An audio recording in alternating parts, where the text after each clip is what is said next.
কাল রাত থেকেই ভাবছিলাম যে আজকে সিম্পল কিছু রান্না বান্না করব। ভর্তা ভাত খেতে ইচ্ছা করছিল, সহজ কিছু করার ট্রাই করেছি।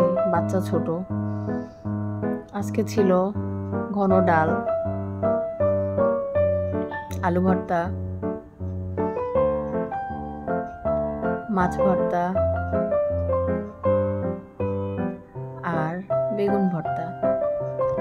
সিম্পল খাবার, বাট খেতে এত টেস্টি, এত শান্তি সহকারে এক প্লেট ভাত খাওয়া যায়।